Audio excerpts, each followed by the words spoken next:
Another day and another police raid in politics, this time inside the European Union. Yes, the police have decided to raid the offices of European politicians over more corruption.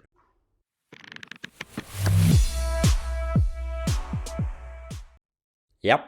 Yeah, but I think this is a norm now these days. The police are under so much pressure across the world these days, all the democratic societies that are have to act on what's going on because of new media, because of all the independent journalists and reporters who are digging out these stories. The police are forced to do something about it. So this is about what's going on inside the EPP, the European People's Party, one of the groups for the European Parliament.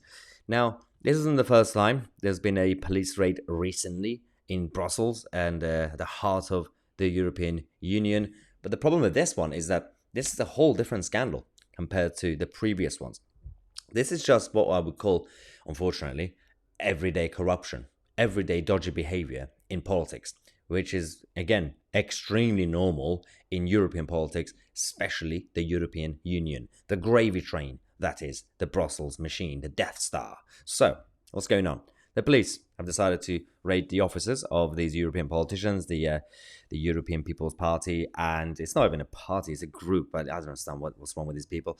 But the man behind it, at the center of these allegations, is Mario Voigt. Mario Voigt, who is a member of CDU, the Christian Democratic Union of Germany, the same party as Angela Merkel. Yes, you remember Angela Merkel? He's one of the leading figures of CDU. He, during the 2019 European elections, the European Parliament elections, the fake Parliament of Brussels, the same election that had the Brexit Party and a lot of right-wing parties across Europe destroying the establishment. Mario, his responsibility was being a consultant to the European People's Party. There's clearly a bit of a conflict of interest, a bit of a miscommunication and lack of submission when it comes to their interest and everything else. So the police are now looking into it to see what happened in that election. Were they actually following the rules? Or was it a classic one rule for them, another one for us, and all that mentality?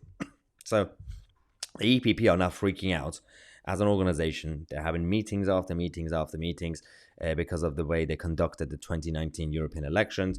And of course, the spotlight is there. We're still waiting for more scrutiny and reaction from the mainstream media. The European media, some of them in Brussels, are reporting on this to find out exactly what's going on with this story. There's been a couple of headlines in the mainstream media generally, but not the details of it yet. I guess they're waiting to see any statement from the police. We have received a statement from the EPP, the European People's Party, saying that the European People's Party confirms that representatives from the Belgian and German police authorities visited the party headquarters in Brussels on Tuesday, the 4th of April. The visit is connected to an ongoing inquiry. Yeah, that's been actually going on initially in Germany. And they said that, well, we are cooperating in full transparency with the authorities involved, providing all relevant information and documentation. All right, Joe Biden. As this is an ongoing legal investigation, the EPP will not provide any further comments. Of course, he won't provide any more comments. I don't think even if the investigation is over, they're going to provide any comments, ladies and gentlemen, because they're going to run away. Or they're going to get away with it as usual, because that's just how investigations work in politics, especially in the European Union, which is basically a waste of time. It's like everyday inquiries. Remember, in Westminster, it's kind of died down a little bit, apart from the Partygate inquiry. We used to have inquiries about everything, whether it was the Iraq invasion or whether it was the phone hacking inquiry.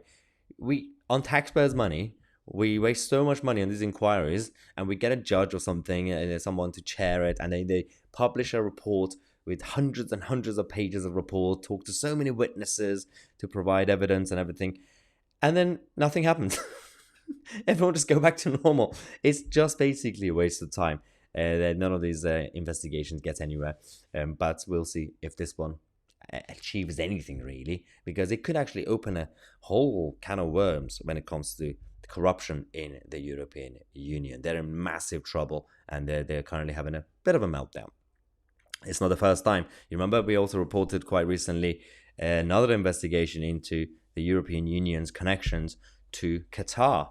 A number of politicians got into trouble in the European Parliament for receiving cash and freebies from the Qatari establishment in order for them to promote the World Cup in Qatar.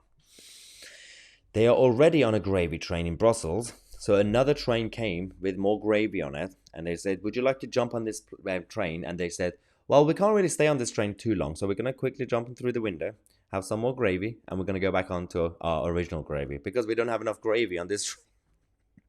Perfect analogy. But it is what it is. We will keep you guys posted on these developments, because you're not going to hear any of this from the likes of the mainstream media. We'll keep you guys up to date. I'm Mahyar Tousi, and we are the media.